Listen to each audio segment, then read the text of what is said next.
Okay. Asante Kusi for the brief intro. Hi everyone, my name is Joseph Paul. I am the CEO and co-founder at Dawa Mkononi. Karibuni sana.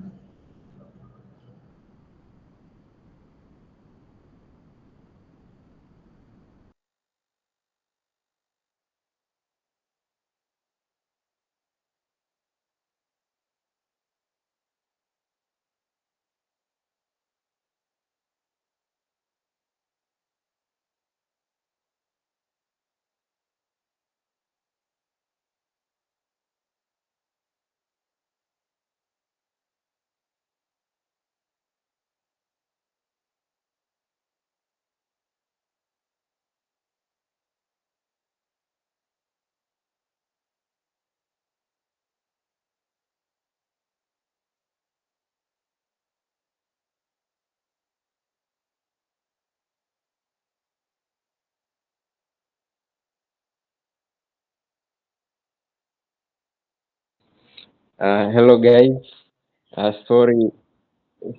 Sorry Kusi, nilikuwa sija set up vizuri kwa ajili ya ku-switch on my camera. Yeah, I think because it's my first session, but yeah, sorry for today. So naomba niendelee hivi. My name is Adam Beleko. I'm a founder of Laven. Laven is a software provider for businesses. So we provide businesses with software to help them manage their finances. Thank you.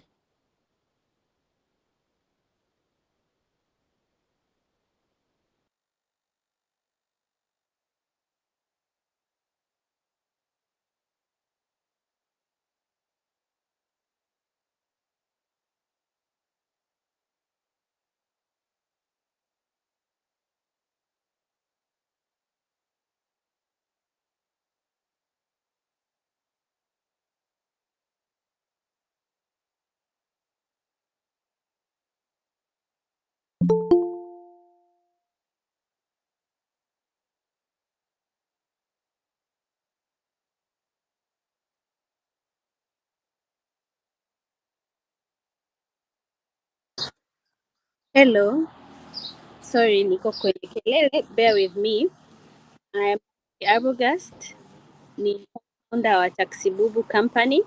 It's a car sharing or ride sharing application that helps drivers seek passengers who are traveling the same way, yaani kama wanaoenda kwenye kazi asubuhi toka Tegeta Kariakoo, wanachukua wanaoenda njia moja na jioni, and then they share cost of travel. So tupo hapo kwenye developing of the app na we have started initial operations. So I look forward to hear how to get investors kwa sababu tumestack hapo na sisi, we are looking for funds. Haya,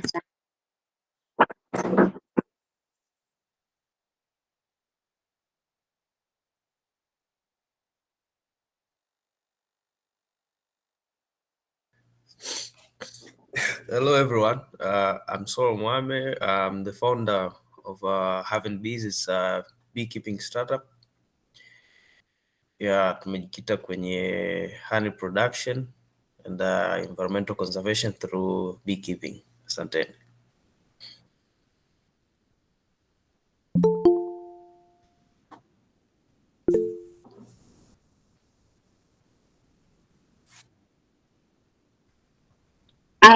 sorry, Precious Vera is my co-founder wa Taxi. He's here listening, but he's at work, so he won't be able to participate. It's just excellent.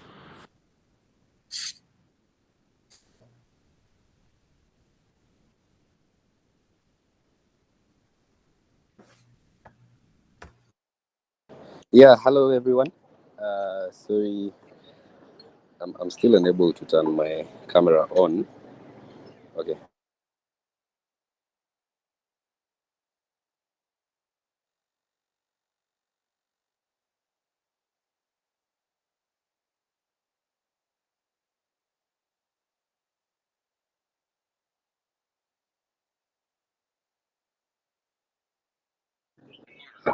Sawa, vipi? Mko salama? My name is Mbogo Mabenge, founder Social Co Limited. We are basically a digital marketing firm based in Kenya. Yes, and I'm happy to be here and be part of this amazing forum. Asante.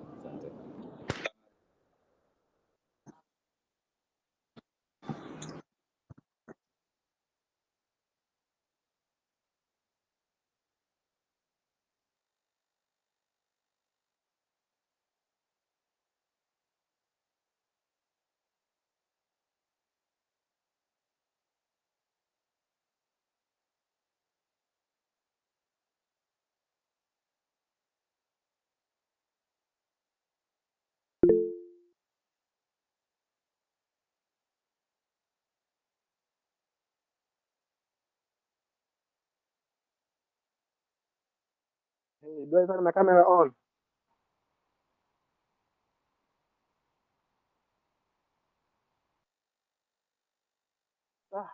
Nipo nje sasa. Okay. Okay, yeah. Hi everyone, naitwa Isai Matias. Nipo hapa ku learn lakini I'm not running a startup. Nipo hapa ku learn the news. Nataka nipate news for today. So that's all I'm here for. Au ni turn on the video kidogo, maana nipo nje kabisa. So I'm sorry.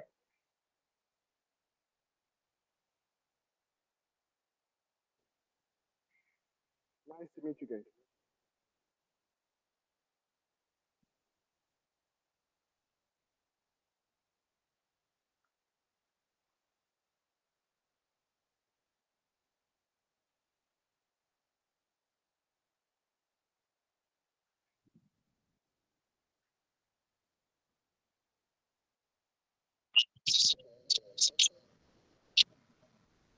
Asante, naitwa Viana Mulokozi, ni founder wa Via Company as well as the Green Grocers Tanzania. Tunahusika na supply ya veggies na groceries majumbani na sehemu za biashara. Asante.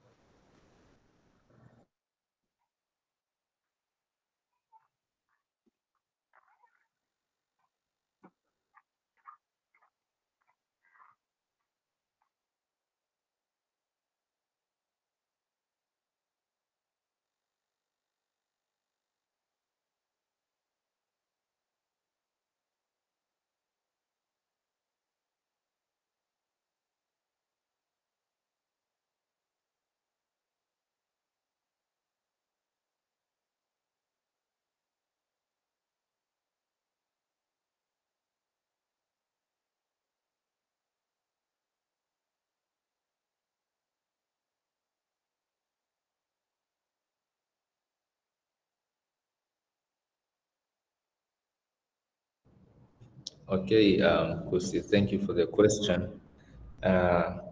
Where we meet these investors, so kuna different levels of investors.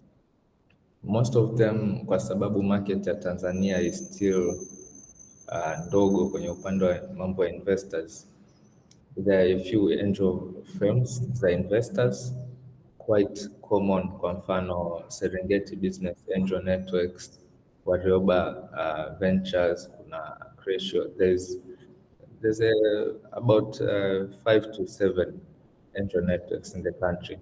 So those ones you can approach them, hata ukakutana nao, wengi wana ofisi hapa in Dar, quite easy to get them. And na wengi wameanza kufanya sorts of syndicates with each other, so if you need to meet one, atakuintroduce to the other. So kwa Tanzania there's a handful of them, but the ones that wanakuja haraka in my mind, wacha nikuandikia hapa. Serengeti Business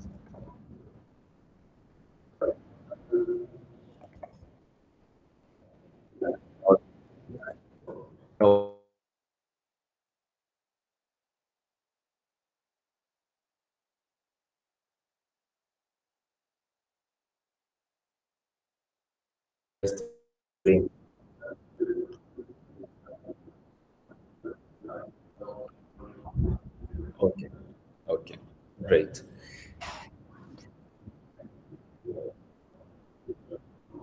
Yeah.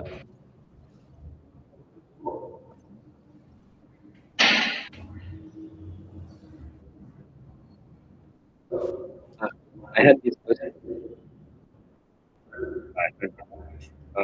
When investors come in, they always have the upper hand in terms of. Nasema, mnanisikia vizuri ya? When they come in, they'll always have that mindset ya could get the best on their side, while they really, I'd say, they barely consider us as the founders and starters. So, what do you do to get the best from what they have to offer? Sijui ka hilo swali limeeleweka.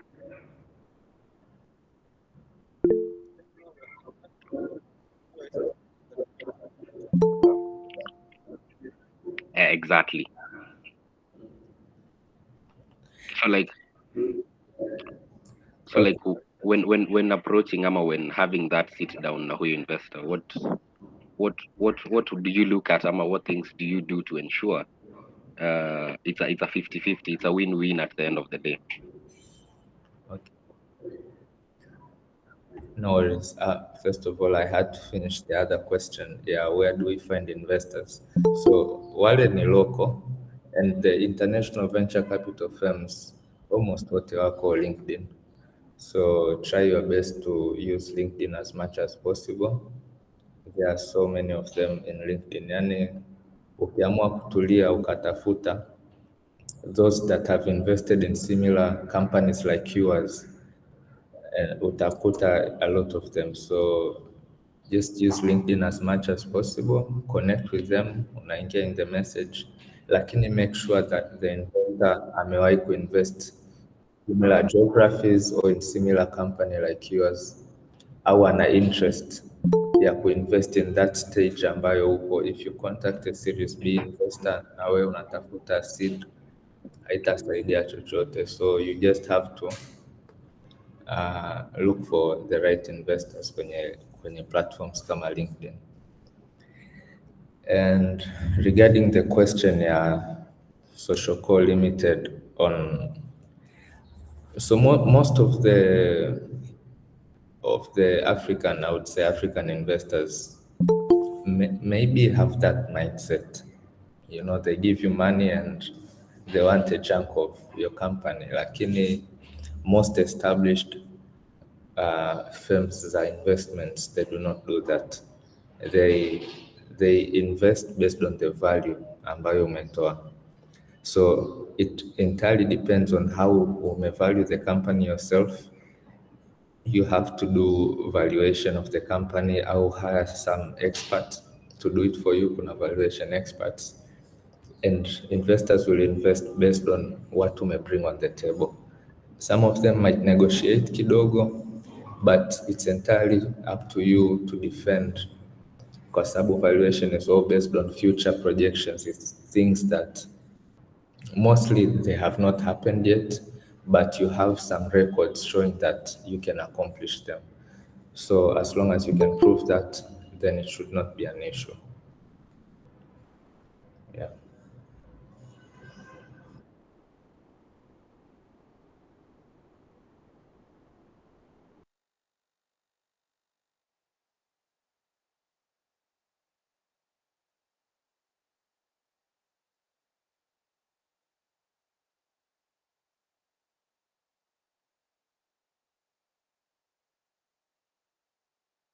Nilikuwa nataka niongezee kwenye hilo swali la social call.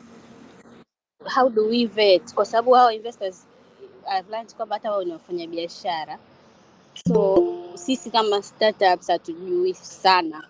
Yaani how do we vet our kwamba huyu ni investor mzuri, ana nia njema, na huyu ni investor ambaye ana just look to get a big chunk of your company?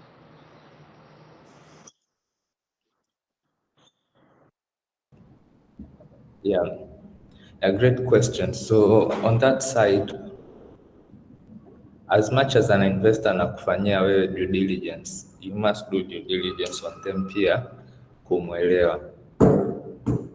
I don't think kama kuna scams nyingi siku hizi about people saying kwamba they will invest and then they never do that, but generally you just have to understand your investor, anachokitaka ni nini, what are their goals. I'm not sure about good intentions ni nini, but every startup ana their goals. I have met founders wengi wa nje, they're quite pretty straightforward na their goals. They'll tell you, I want to exit in 5 years. Yani ana grow business, ana exit. Kuna wengine they're just there for the long term, wengine they want to be acquired. Sasa if your goals na the investor has a match, hapo that is where the problem comes.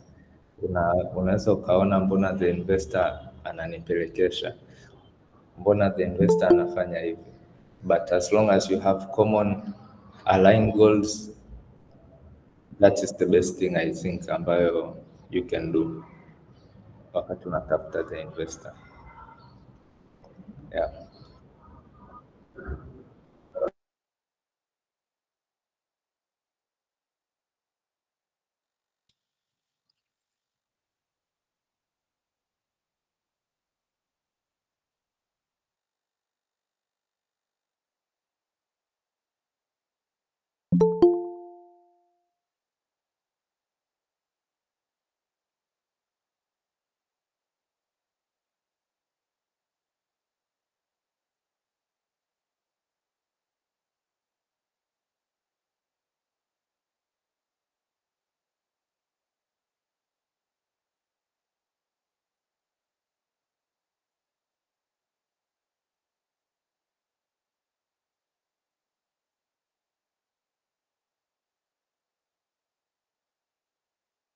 Asante.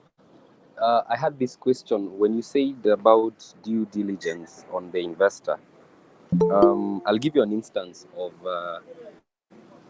say you meet an investor, unapata an investor, his online platforms ziko fresh, maybe his online reputation as well iko sawa, but then after going into the deal you find that maybe the contract mlisign, on his side he added a few pages and a few clauses that maybe zinakuweka nje ama they changed what the whole thing was about.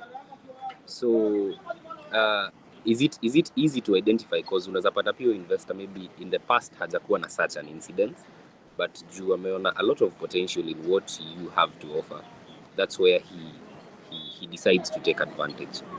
So how do you get to identify such people apart from doing a due diligence on their past or what they have invested in? Asante.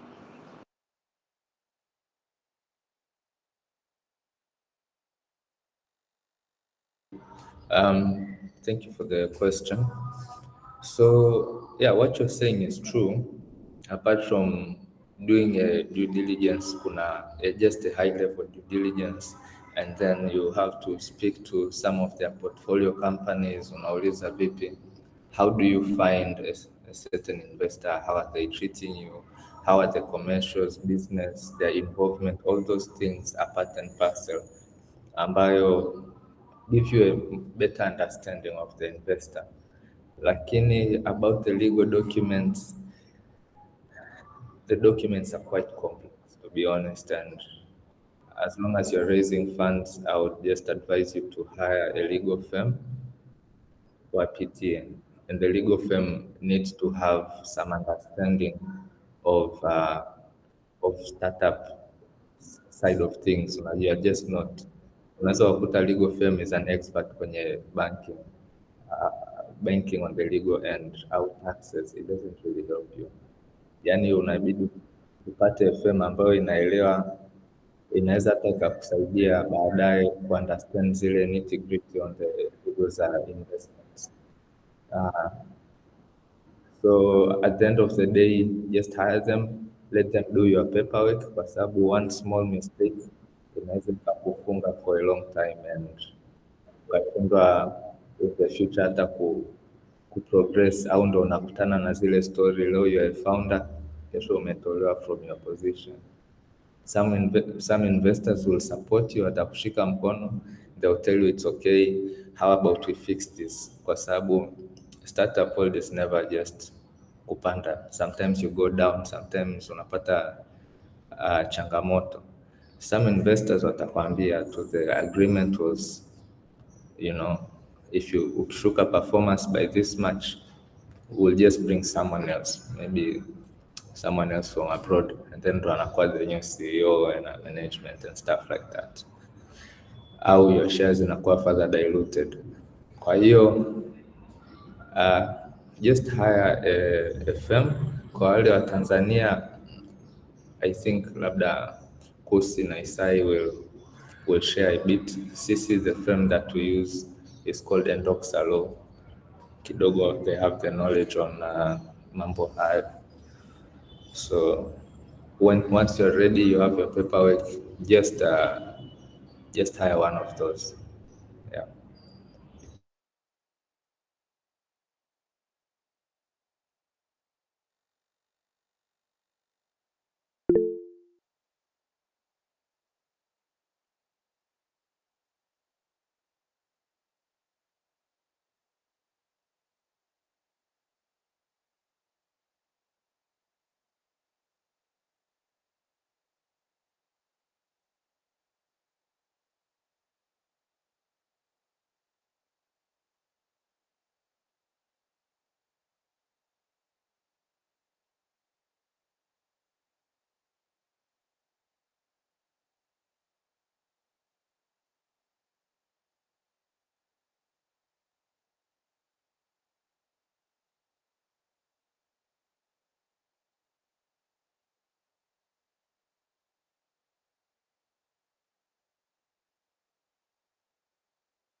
Okay, so first about how kujiandaa when an investor comes. These processes are usually long. I know expectations nyingi za founders will start fundraising maybe 2 to 3 months to tutapata investment, but it's never the case. Well, it's a case kama you're a graduate wa wa Google, ukatoka ukaenda sijui wapi, and then ukapitia Tesla huko. Lakini a normal founder, usually the average is 6 to 9 months, kwa sababu the due diligence process kwa hizi corporate VCs zinategemeana na wao timeline yao ambayo the investment committee inakaa, na they don't sit every month. Sometimes wanakaa after every 6 months, wengine after every 4 months, and they like ndo wana discuss investment opportunities, and then they move forward to a further deep due diligence whereby they involve mambo ya compliance, legal, and the like. And then after a month or two, you get your documents signed. And these things inatofautiana sana based on what sort of investment you want to get done. For example, kuna upande wa equity whereby you could just do a safe note or straight equity. Kuna upande wa debt financing where you could just get a pure debt. Kuna convertible notes. So it really depends on different sites, and then all of these, an investor would view them differently.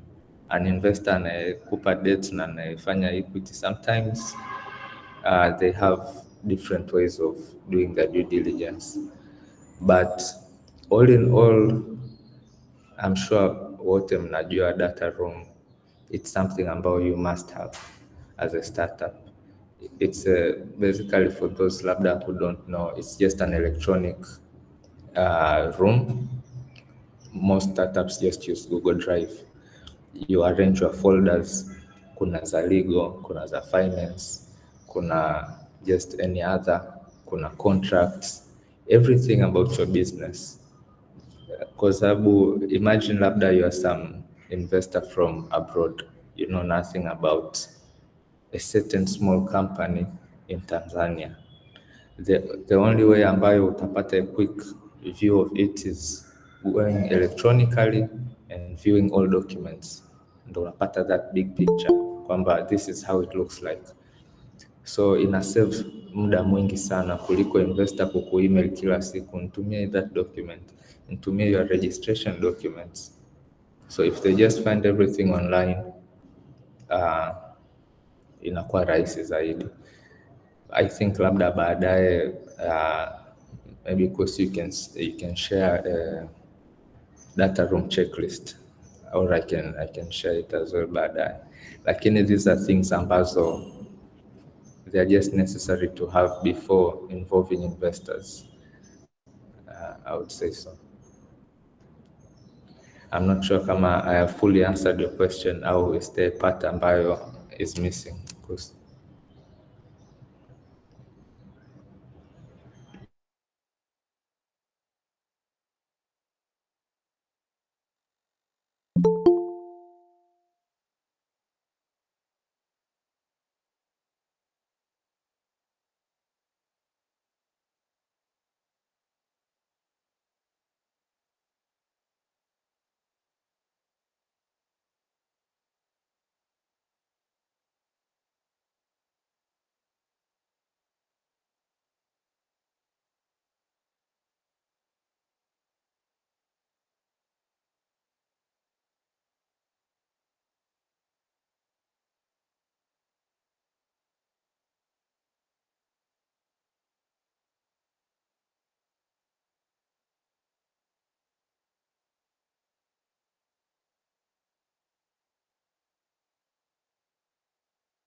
sorry, Kusi. Just to emphasize, yani, the finance part is the most important. Yani investors wengi watakwambia si tunaangaliaga the team namba moja kama to invest, lakini if a project does not make financial sense, they would never invest, hata kama founder umetoka from Mars. So yani finances is the most important thing. Yani I think for us kilichotusaidia, we used to use a point of sale system to track finances, lakini every end of month you must close your books. Hata kutana na a financial expert akupe templates za management account. Kila mwisho wa mwezi unafunga your books, yani what are the revenues, what are the profits, and then kuna so many other terminologies hapo katikati za finances. If you know them, for investors it's always a bonus. Wengi wanalalamikaga mbona startup nyingi hawajui startup financing. Ukimwambia mtu tu simple things like Kusi alivyosema your burn rate, mtu hajui your burn rate. So investors wanakuwa na hofu, yani nampaje mtu hela halafu hajui hata their profit margin, hajui their estimated income na taxes na nini. So yani fanya ufanyalo, lakini finance has to be in check. And as Kusi said, you can hire a CFO kwa consultancy based, unaweza ukamlipa hata kwa mwezi.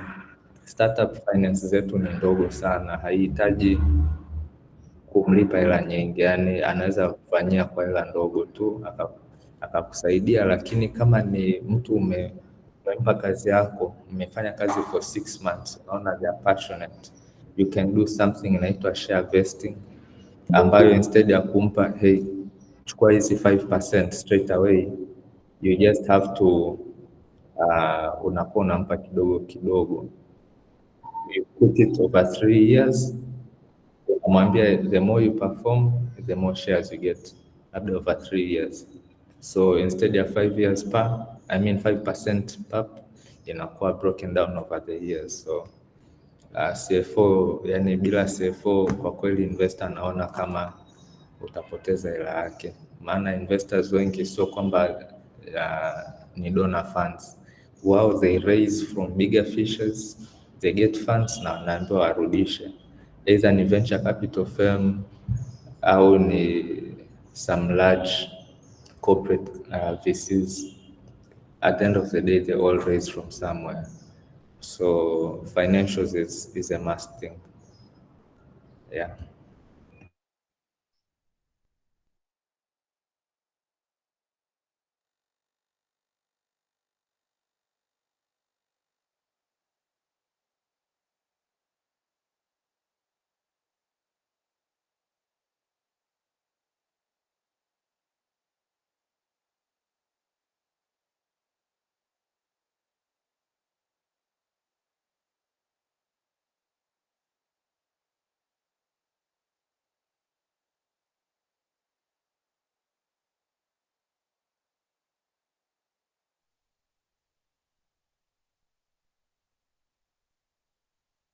Sawa.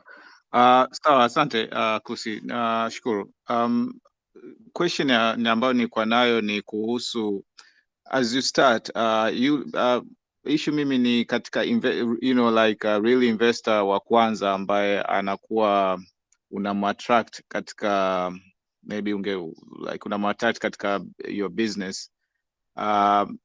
What are the things ambazo kwa sababu najua investors wengi ukishakuwa invested by one VC is more likely kupata wengine. What is the challenge ya yule investor, the first investor that you attract, ambapo maswali gani ambayo let's say ungetupa just you have to go through ili aweze kuwa kweli kuweka mpunga wake na kuona kwamba nani, yani what are the things especially investors wa kwanza, kwa sababu hao wengine wakishaona tayari mwingine amesha invest in you more likely watakuwa more comfortable. lakini yule investor wa kwanza ili kumwin ile trust yake na kuweza kuinvest in you. Well, what you said is true. Usually when investors start investing, wao wenyewe hawataki hela yao ipotee, so they'll start looking for more investors for you. They have networks, these guys, so they'll always do some email intro from time to time. Wataambia other investors kwamba, hey, there's this startup I'm investing, are you interested in? And it's easier for the other investor to trust kwa sababu imetoka from a reference, labda a reputable investor, rather than ungehangaika tu wewe na kujielezea. But I don't know, people have different philosophies, lakini sisi what we believe is yani investor utakiwa kujielezea sana, yani you just have to show them the business that you are doing. And kwa sababu mimi hata fikiri kitu natoa vifaa niliwaambia umeni message vitu ambavyo mnavyovitaka, namtumia message na mimi nikafikisha message kama ilivyo. Yeah, no worries. Yeah, so good luck, mute yourself. Yeah, so investors, what CC we believe is you keep creating your product. The product should speak on your behalf. Things come attraction. These are things that easily attract an investor. Kwa sababu investors wanatafuta opportunities for their money to come back. You shouldn't focus sana on how can I convince an investor. An investor basically can make your life super easy. Wengine they just bring money, wengine they bring consultancy. Lakini if mna match goals zenu na kweli amependa your product, they will do whatever they can to help you succeed. So I would just say just focus on your product. Yani that is the most important thing. Akija akiona you have actual customers using your product, akaona you're actually making progress. There are some products huwezi uka expect quick revenues. Zingine they take time, zingine based on the model, revenue kupata ni ngumu, lakini you have a certain KPI ambayo you're tracking that shows kweli this business is quite viable na itakuwa the best business possible. An investor will always invest. Sisi, we have seen so many companies ziko in earlier stages than ours, lakini they have raised more than 10 times. Mpaka wanashangaa, okay, what was this investor looking for in this company? Unakuta tu the investor first of all anapenda sana that field, anaielewa in and out, anajua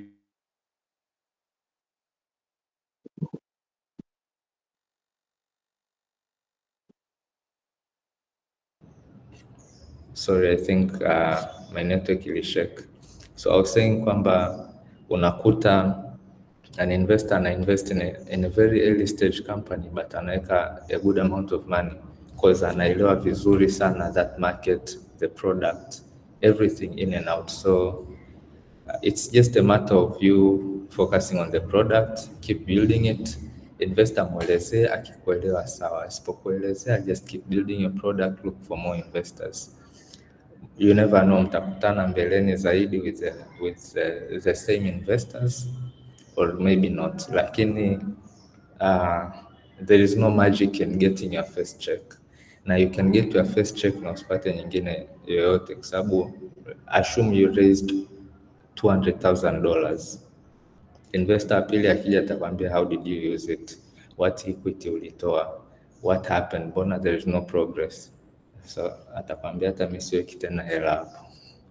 So if you just focus on building, things will just fall in place by themselves.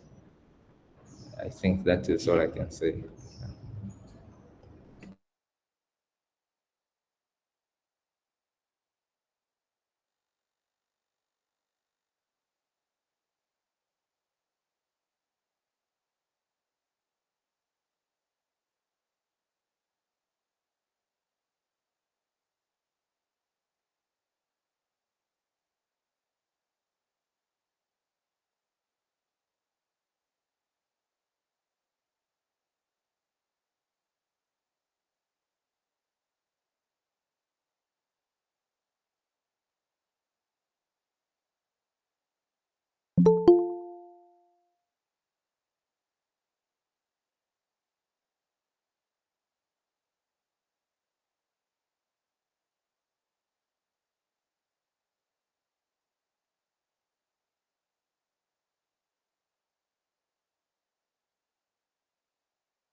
Habari, Yusuf hapa kutoka Siha. Samanini hamwezi kuniona huku tulipo, wengine ni usiku. Kidogo tulikuwa tumelala ndo kwanza tumeamka hapa kidogo tusikilize madini kutoka brothers hapa. So mimi nitaka nichangie kidogo hapo kwenye kuwa ready, kwa investor ready. Watu wengi hasa sisi founders tunakuwa hatu keep records vizuri mpaka tuulizwe na investors kwamba tunataka kitu fulani, ndo watu tunaanza kukiprepare. Inabidi kila kitu kiwepo, kama ni monthly report au kama ni quarterly report ambapo brother Kusi umesema iwepo tayari. Yani wewe mwenyewe kama founder uwe na hiyo itikadi ya kuweka report yako wewe mwenyewe ya mwezi, ya wiki, ukajua. Nitatuma sample report ambao si kama Wasi Technologies huwa inatumwa every week, mapato na matumizi, lakini pia target na cross reference na target yetu. Kama tuliplan kuingiza shilingi milioni 1, tunaandika pale percent kama tumeingiza 900,000 kwa 90%, unajua kabisa kwamba okay, hatujatifikia target. Hizo record ni vizuri zikawepo. Lakini pia kuna tools hapo brother Chubi, unaweza ukaongezea. Umezungumzia habari ya LinkedIn na Google Drive, lakini kama kuna tools zingine ambazo wewe unaona ni best kutumia kama Notion au zingine zozote, digital tools hizi ni ambazo zinaweza zikatusaidia sisi, angalau investor ukimwambia kwamba I'm using this tool, kidogo kuna mambo ya Shopify, so kidogo ukatusaidia hizi digital platform ambazo ni nzuri kutumia sisi, ambazo pengine ni bei rahisi. Lakini pia kwenye masuala ya physical watu wengi wanakuwa na discuss masuala ya online kuweka page zako vizuri, website na nini. How about masuala ya physical? Investor akija ofisini labda inabidi kuwe na kupoje ofisini, au masuala ya physical labda inabidi yaweje. Acha masuala ya online platform haya. Kweli investors wanatoka nje, lakini wengine wanakuja hapa Tanzania kwa office na masuala kama hayo, sijui yamekaaje hapa. Ni hayo. Asante sana. Wengi lakini pia kidogo hapo ungegusia masuala ya pesa. Kwa hiyo tunazungumzia masuala ya investors kuja kuona books zetu vizuri. Masuala ya pesa hapa investors kuna burnout, kuna hiyo profit margin anaangalia, lakini matumizi hapa pengine anaangalia mishahara, labda anaangalia vipi mishahara unawalipa watu shilingi ngapi, unaweza kutuambia. Anaangalia mishahara unawalipa shilingi ngapi, labda kodi kwenye expenses, records zile anachoangalia specifically. Asante. Thank you for hiyo. I'll just start with the easy one. Kuhusu physical, I don't think it's wengi investors wakija kuangalia your physical premise ni kuverify tu kwamba you are an actual business, una exist. Kuna instances nyingi investors wanaambiwa we are making money, tunafanya business, kumbe hata business haipo. So it's just part ya due diligence kuangalia. I don't think it matters sana how your business looks like. Kwa mfano sisi tupo Kariakoo, and a couple of wazungu wamekuja Kariakoo. So I'm not expecting them to be very happy about it, lakini it's the marketplace. There's nothing to do about it. Na wengi tu wanatoaga grant kubwa, wanapelekwa vijijini huko, wana focus the base of pyramid na nini. So it's okay kwamba tu ulichosema ndio hicho kinacho exist. Na upande wa tool, I think the only tool I didn't mention upande wa finance, sisi tunatumia Zoho Books. Sometimes kwenye things kama finance you have to use sometimes international standard financial tools. They're not expensive. Hata kwa mwezi sijui ni 30,000, lakini ina create trust na validation kwa investor. Ukimwambia kwamba natumia this tool, anasema okay fine. Kama unatumia hiyo tool basi it's okay. Hata wa team ya finance inaifahamu hiyo tool, itapitia your financials. So you might also want to consider using such tools. Kidogo zinajenga trust on the finances you're having. I won't talk sana about taxes na mambo ya TRA, lakini ukifunga mwaka lazima ufanyiwe utoe financial statement. Si ndio? Investor yote ambaye umefika level ya kuwa almost an investor atakwambia nitumie your financial statements ya previous years. Sasa sijui firm gani ya account utatumia, but inakuwa ngumu kidogo kuvalidate kama some of the sales ulikuwa mnafanya tu juu kwa juu. So sometimes if you know kwamba I want to raise labda $1 million after a year, try to have very strong financial records. If you're a proper business, kata tu receipt. There is nothing you can do about it. Kwa sababu at the end of the day utasema tumeuza milioni 500 based on what? What if you just sat down ukaanza kusketch 500 million? A lot of investors wamepigwa na startups, so they're quite skeptical about it.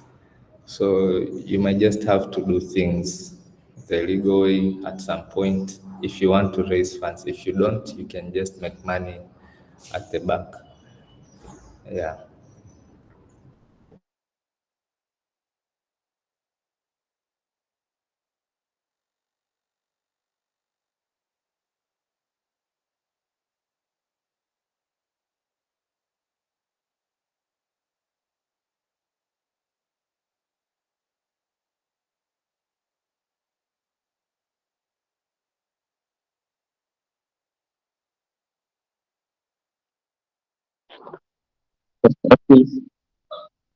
Sorry, na swali kidogo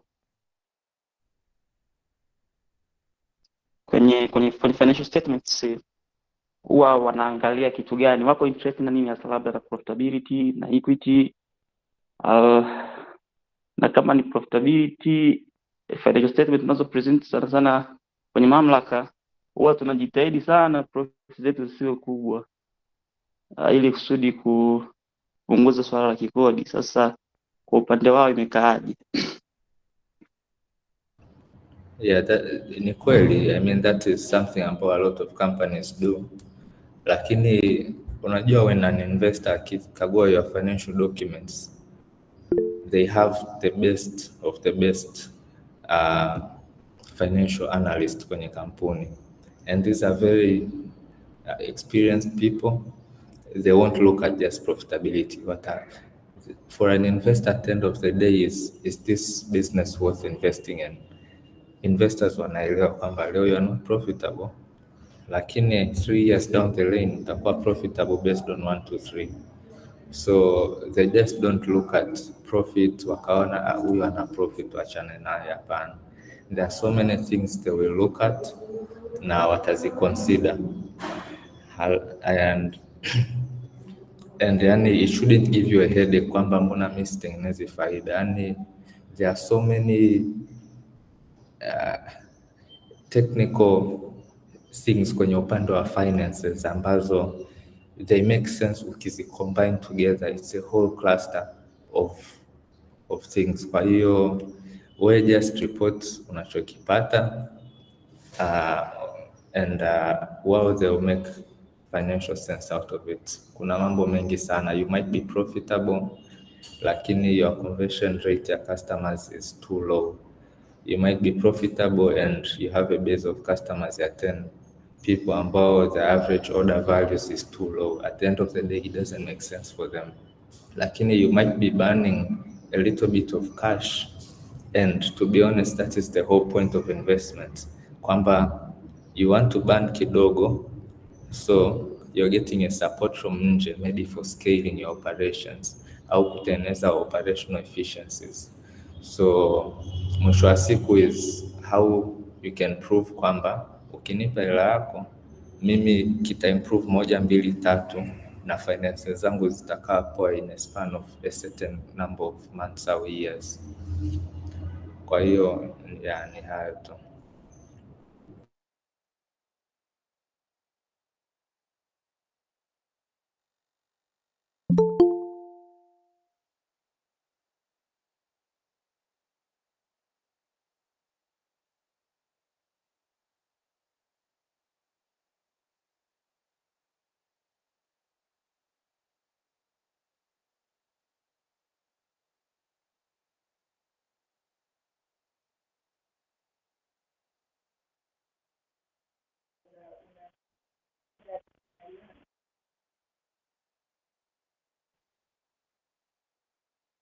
Yeah, asante sana. Nilitaka kuuliza in terms of nyingi za startup unakuta mtu ufungui ile tunaita company account, na wengi unakuta tunaweka kwenye akaunti zetu, yani inakuwa ni personal account. Hiyo vipi kwa investor, imekaaje? Na kwa mfano katika mimi na dili na seminar microfinance, je, kuna watu ambao ni investors katika upande huo pia? Yeah, so upande wa using personal accounts, you must use a company account for sure. I don't know, yani kutumia company account is mandatory kwa sababu it brings trust kwa investor kwamba hapa naweka hela inaenda kwenye kampuni. Kwa hiyo ni kitu ambacho I think it's mandatory to do, na wengi watakwambia nitumie documents za registration, BRELA, certificate of incorporation ile na kadhalika. So if you have all of them, you might as well just open an account ya kampuni. Na upande wa microfinance, I'm not an expert there. Mimi niko kwenye health tech, lakini sure is sasa hivi the rise of fintech investors, I think ndo they contribute to the largest kwa Afrika. Kwa hiyo it's just mostly wapo, ni wewe tu kuwatafuta sasa. Yeah.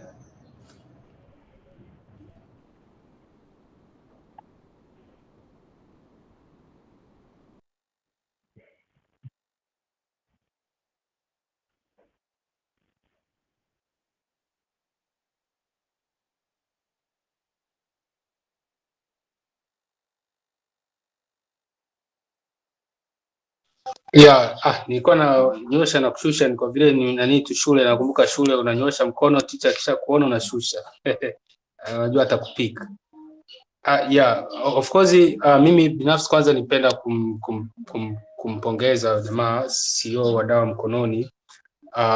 Been following you na shukuru of course pia kwa kupata muda wa kujibu maswali yetu. Lakini mimi ni kwa is a question, lakini ni swali ambalo pia naenda kama rai pia kwa wenzangu kwamba nitaka kujua mpaka unapata the funding ambao umeipata, how many trials ulifanya, kwamba how many times ambayo wewe ulifanya hizo application na ukafail mpaka kupata hiyo ambayo umeipata. Lakini pia another one is like pia as I said, ni kama kutoa tunani rai pia kwa founder wa founder TZ hapa Kusi kwamba what you are doing is great for the benefit of us founders in Tanzania, lakini hapo ni kuangalia tu namna gani ya kuifanya hii iwe ni kitu endelevu, kwa sababu naamini we have more people like the guy here ambaye amejitolea kujibu haya maswali ambao they are doing great na they know the real hustles, kwa sababu kwa wale ambao maybe ni new founders wanaweza wakahisi ni rahisi sana kupata hizi funding, na labda ukishapata funding it's all over, lakini ni kazi kubwa sana. Sasa nipenda tu labda rafiki yetu atuambie hapa kwamba angao kwa kifupi to the hustles it takes mpaka kumpata huyu nani the first investor, kwa sababu kishampata wa kwanza au wengine kidogo sio kazi sana. Yes, thanks Gerard kwa kushukuru na for the nice words. Basically hata sisi we struggled. It's not something straightforward kwa kweli. Mara nyingi wanasema an investor-investee relation, it's like a marriage. Yani you don't wake up siku tupa huyu ananifaa just because anakupa hela. No, there are so many things. I'm telling you, wewe mwenyewe investors will come your way, utasema huyu hata kama ananipa hela hapana, atanipasua kichwa. Mbona huyu ananipa hela lakini haelewi chochote ninachokifanya? So we mwenyewe from time to time you'll get a couple of investors coming your way. Wengine watafaa, watakupa hela. Wengine wanataka kukupa hela lakini they don't invest in Tanzania. Wengine watakwambia tu you are too early for me. Kwa hiyo just keep pushing. I think quality are the best startup founders in resilience. You just have to keep pushing every day, no matter how things get hard. There is nothing else utafanya. Yani wewe mwenyewe utashangaa, some of the startup imeanza juzi itapewa grant ya 1 million na wewe upo pale for labda the past 2 years just because yuko kwenye agritech na wewe uko kwenye fintech. Au huyu imekuwa, yani just keep pushing basically. No. What I'm trying to say ni yani opportunities zinakuja zenyewe at their own time. Wewe mwenyewe utashangaa kuna muda tu investors 5 wanakuja. Okay? Now they start wanakugombania. Na kuna muda unashangaa there is no one.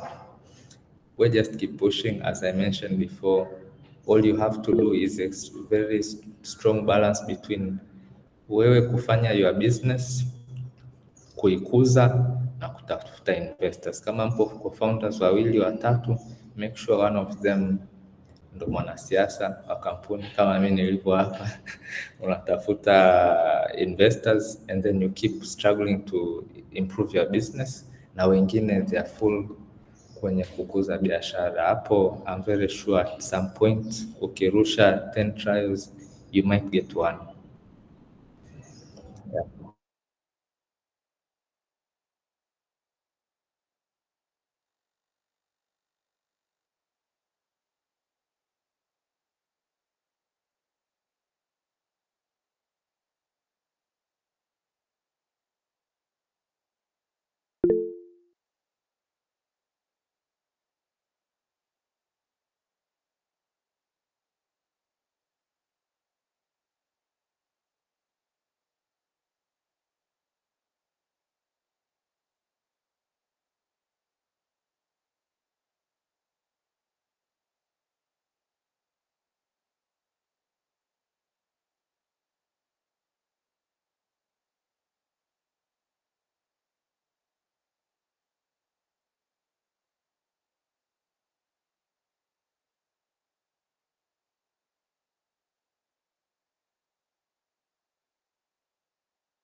Sorry, Kusi. Just a little bit to add on what you said. Unajua Yako, you must raise funds when you're actually ready to raise funds. You might raise them too early kwa sababu huja perfect your business model au haujafikia a certain stage. You raise funds unapewa, those funds will eat your head kwa sababu utakuwa na money in the bank but your product was not even ready. Sometimes ukiona you are not raising, jiulize tu where am I going wrong, mostly kwenye your product, sio kwenye fundraise. So you might be fundraising it wrong, lakini you really need to perfect your product. Utapewa hela at the wrong time, you would wish ungepewa that money 6 months down the lane. Kwa sababu kwa mfano sisi last year in January we had a business model which is quite different from what we are doing sasa hivi. Yani nikasema tungepokea hela last year in January, that money would have gone to waste. Na when you can't validate it properly, utatoa a big stake. A big VC akija in your company atakwambia what are you thinking kutoa 20% of your company at this valuation. it looks like hauwezi kufanya good decision making, mimi I'm out. And it's usually like that. So don't push it sana. Ukiona kwamba things are not well, focus on your business. Itafika muda utashangaa you had that best moment, yeah, okay, this is the best solution, now I'm going to raise funds, and things just fall in place zenyewe. Yeah.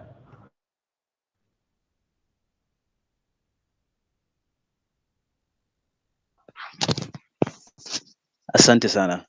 I really like, first of all, kusema what you guys are doing is amazing. I really like Dawa Mkononi. Now this space that you've given us to like talk and share ideas is amazing. So swali yangu ni moja, upande wa fintech So kuna biashara ambazo unapata ni buy now pay later, but then to get investment for such a business you need traction, of which to get traction you kind of need investment at the first place. So how would you go about setting up such a situation? And yeah, thank you.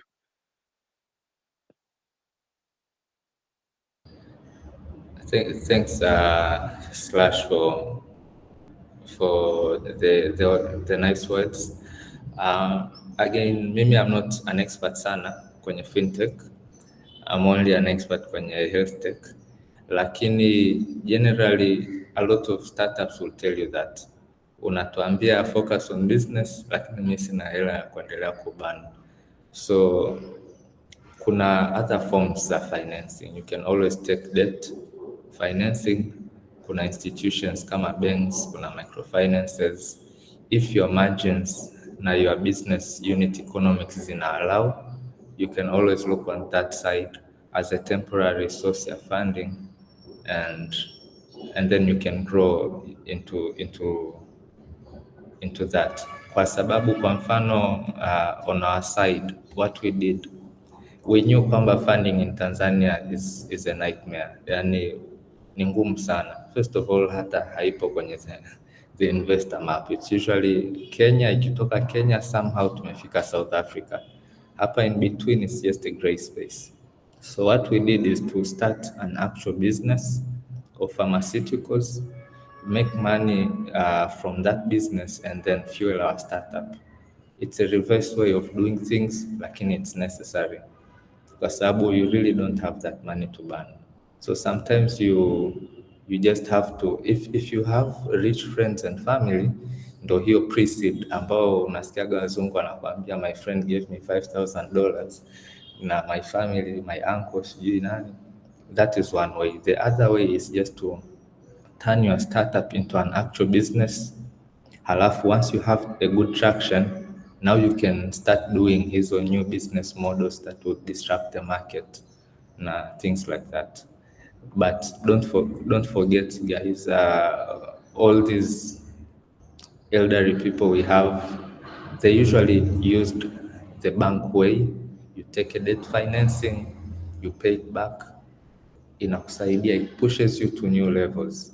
Ila if your business hazikubali based on the unit economics it has, then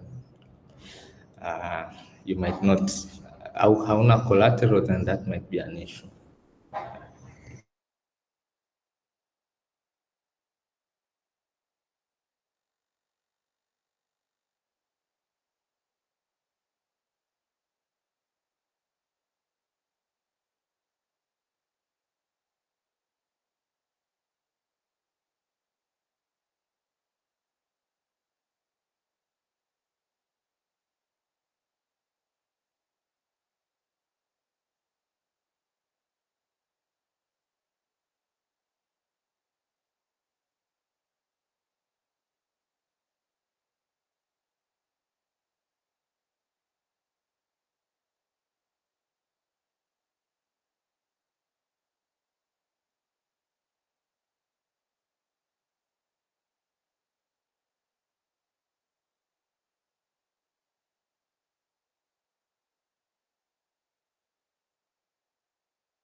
Okay, asante. Na cha kwanza ningependa kuomba radhi kwa wakati wa utambulisho, nilikuwa napambana na ujinga wa teknolojia. Second thing, ningependa kuwashukuru sana for having this kind of platform. For sure ni sehemu ambayo itatusaidia sana kukua, sababu recently tumekuwa na changamoto kubwa sana kwa Watanzania kuwa na janja nyingi sana. We like money but we don't like the fundamental learning. Sasa nataka kuuliza swali. It's a bit personal about the business I'm doing. Niko kwenye real estate. Is there any person ambaye yuko interested au investor yuko kwenye platform ya real estate ambayo yuko tayari, au kama kuna firm ama program ambayo inahusiana na real estate basi? Hilo ndo swali langu.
Yeah, asante.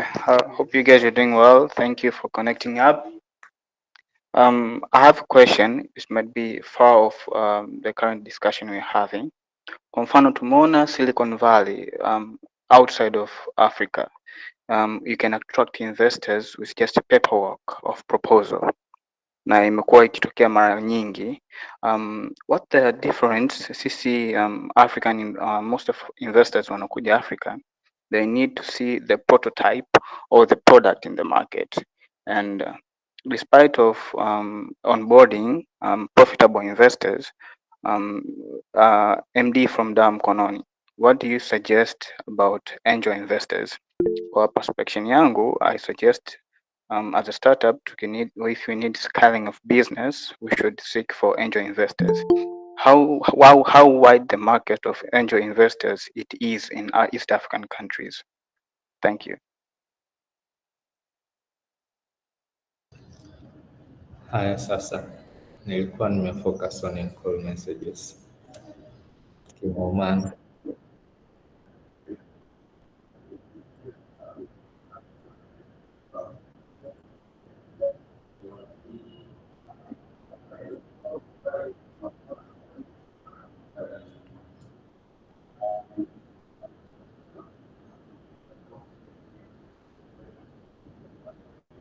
Yeah. Sure. Yeah, though kuna kitu umemiss, niliuliza about sana sana Europe and abroad sana. Startups can invite and can onboard investors just by paperwork. People publish their projects, the proposals, wanna touch the finance. Not yet hawana product to the market. They have ideas to the market. Na wanapata investors. Sisi tunawia ugumu gani kufanya hivyo? And what is the cutting edge ya iko kitu kwa sisi Africans? Okay, so I'm not quite an expert on nje ya Tanzania, but all I can say is sasa hivi yenyewe financing ya startups is wanasema it's among the worst periods of financing. Raising funds is very tough due to the way the market is worldwide. Lakini if an investor invests in an idea, hiyo ni just a pre-seed round ambayo they would usually put small checks, $5,000, $10,000, ikizidi sana $50,000, ambayo ita move kidogo tu the startups. lakini startups zinazopewa millions of dollars kuendelea, it's usually a seed round ambayo you already have a product ina perform vizuri in the market, then that is when unapewa. Lakini ukisikia a startup imepewa hela kubwa based on an idea, again those are people ambao alikuwa an ex-employee wa Facebook, nao wanaanzisha their own social media page. And for an investor, it's just something straightforward. But this person has an immense knowledge and experience on something, and now they are creating something similar. Na kwa Tanzania kwa kweli si tupambane tu, kwa sababu Tanzania was not positioned at the first place. Sisi wenyewe, yani investor anakuambia this is my first time, nataka kuinvest in the country. Nimeambiwa that so many times, yani mpaka unashangaa startups ziko ngapi nchi. So you just have to accept. Wengi wako radhi kujilipia ticket from wherever they are to land in Tanzania, na wamekuja tu a couple of times, wanakuja kuangalia what is happening huku. They will want even to talk to your customers, kuja kwenye your warehouse kuangalia mna exist, mnafanya nini, wataongea ni na kila mtu nje, yani regulators wengine hadi wanataka wakaongea nao.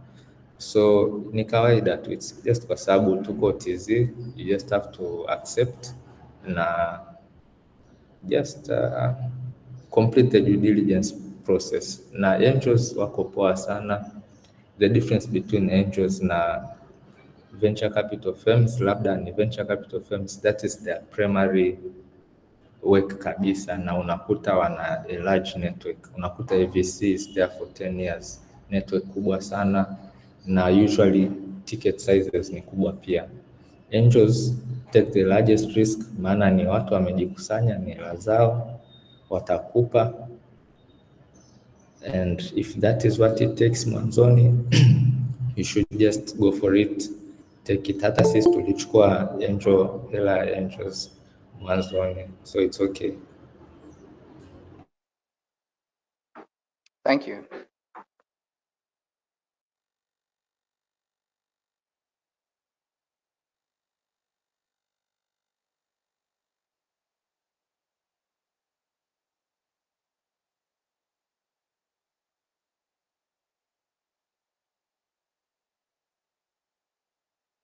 Kosi, you're muted.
Mimi nashukuru tu for everyone who joined the call. I hope it was productive and I hope businesses turn well na mraise hela za kutosha.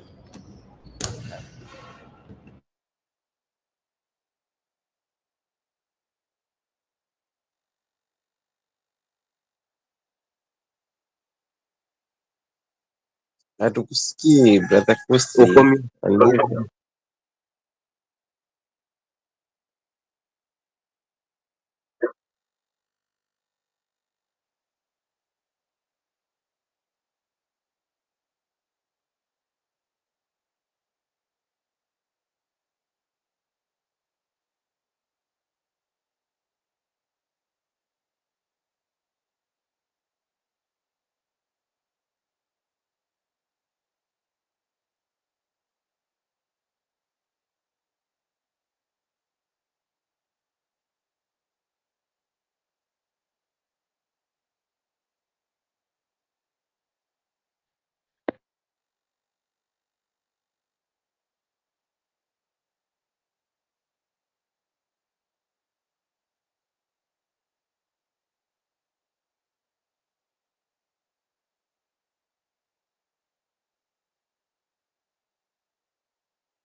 Kiongozi, najua session imeshaisha, lakini mimi nilikuwa na recommendation kidogo. Sasa kwenye swala la hichi tulichozungumza hapa, kuna vitu nimepick kidogo ambavyo ningependa au ningerecommend kama pangekuwa na special program ambazo ziko physical, we meet somewhere, we have an expert ambaye anaweza kutupitisha kwenye kipindi kifupi cha kujua hizi fundamentals. Kwa kweli zimekuwa challenge hasa kwa jamii inayokuwa ya kibiashara tulionayo sasa hivi. Watu wengi wanatamani kuwa na biashara kubwa waka scale up, lakini inakuwa ngumu kwa sababu hawazijui fundamentals. Achilia mbali na kuwa na investor, kuifanya biashara yako kuwa formal na ikaleta tija bado imekuwa ni changamoto. Ndio maana biashara nyingi sana sasa hivi zimekuwa zinashuka, kwa sababu hatuna watu ambao wanaweza katushika mkono na kutufundisha, sio kutupa hela, kutufundisha. Kwa hiyo mimi ningeshauri kuwa na physical training ambazo we have an expert, mfano anatufundisha masuala ya financial recording. Mtu hajasoma biashara, hajawahi kujua kuhusiana na finance, lakini kuna expert anaweza kumfundisha fundamentals ambazo zinaweza zikamsaidia biashara yake ikaweza kukua. Kwa hiyo mimi ninge recommend physical training pase, hata kama sio physical but something that can be tangible for someone to learn indeed and how to execute his or her business in a professional way. Kingine cha mwisho ni kwamba ningeomba, kuna listi ya vitu ambavyo vilikuwa vimetajwa kuhusiana na digital platform. Katika watu ambao wanatamani sana kutumia digital platform ni mimi, lakini kuna vitu vimetajwa hapo vingine sijawahi kutumia wala sivifahamu. Kwa hiyo ningeomba ile listi ingewekwa moja badala nyingine, pengine na functions zake, kama ni kwenye PDF au kwenye message kawaida na kadhalika. Asante.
Nashukuru sana Chief, asante.